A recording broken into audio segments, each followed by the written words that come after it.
Well, hello again. Frank Lloyd Bear and I are back to read you a couple more chapters from The Joyful Bear.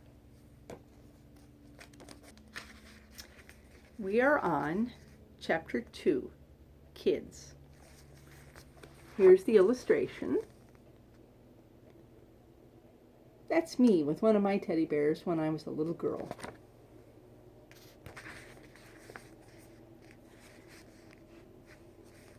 Many of us had bears when we were young. We hugged them, cried with them, and told them our deepest secrets. We took them everywhere, dragging them around by their ears, heads, arms, or legs. Here is Edward Bear coming downstairs now, bump, bump, bump, on the back of his head, behind Christopher Robin. It is, as far as he knows, the only way of coming downstairs. But sometimes he feels that there really is another way, if only he could stop bumping for a moment and think of it. And then he feels that perhaps there isn't. A. Milne, Winnie the Pooh. Just like Christopher Robin, eventually we outgrew our bears. We went off to high school or college, or got a job in the real world, and they remained mute on the bed in our childhood bedroom. We forgot about the emotion and love we had invested in them, and they became inanimate objects. Instead, we invested our love and affection in the affairs of adults.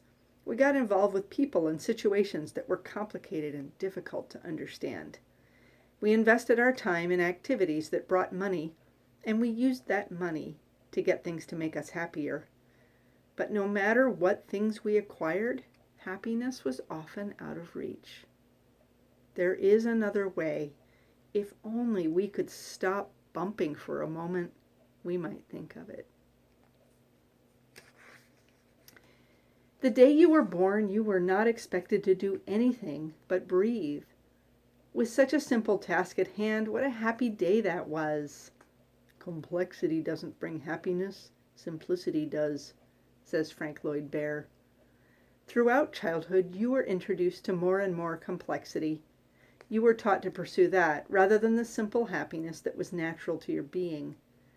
But have you ever wondered why a child ignores the big, expensive gift you have assembled for them at Christmas and happily sits in a corner talking to a tattered teddy bear with one eye and a torn ear? It's because simplicity is the key to contentment. The Dalai Lama says, "Simplicity is extremely important for happiness. Having few desires, feeling satisfied with what you have, is very vital. Satisfaction with just enough food, clothing, and shelter to protect yourself from the elements." Children and bears know simplicity is another way. It is the most joyful way. How many undervalue the power of simplicity, but it is the real key to the heart. William Wordsworth.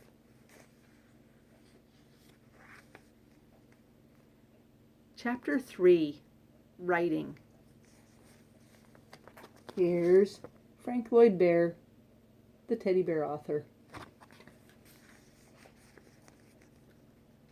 "Okay, Margaret, that's enough serious stuff," says Frankie. "Write some more fun things about me." "For crying out loud, Frankie, are you writing this book, or am I?" "We're writing it together," says Frankie. "You may be an expert in talking to bears, but I am an expert in talking to Margarets, and it takes both of us to have a meaningful conversation." "I'm suspecting an ulterior motive here. Do you want me to write only about talking to bears, or is there something else?"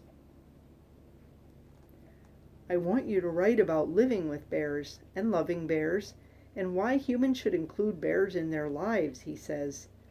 "Tell them about the things you've learned from me, the things that have made you a better person." It's a tall order, but Frankie has done so much for me, how could I say no? His cheerful enthusiasm is irresistible, and when I stop to think about it, I know that his unique philosophy is something that could help a lot of people. "All right," I agree. "Where should I begin?" "That's easy," he says. "Start by telling him how I came into your life." Friendship has a bigger impact on our psychological well-being than family relationships, says Rebecca Adams, a professor of sociology at the University of North Carolina, Greensboro. Take a moment to reflect. Who are the 5 people you spend the most time with? Do you have cheerful, enthusiastic people like Frankie in your life? If you are surrounded by people who are negative and do not contribute to your peace and well-being, it may be time to conduct a friendship audit. Spend some time alone appreciating your own wonderful company. Take a walk in nature or sit on a park bench in the city. Step away from drama which fuels negativity and look for positive new companions who are cheerful and enthusiastic. Sometimes spending time with those who contribute to your happiness might mean hanging out in a comfy place with your teddy bear and your own thoughts for company. A friend is a person with whom I may be sincere.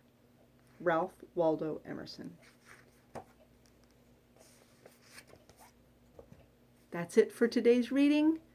I hope you're enjoying The Joyful Bear with Margaret Meps Schulte, that's me, and Frank Lloyd Bear. See you tomorrow.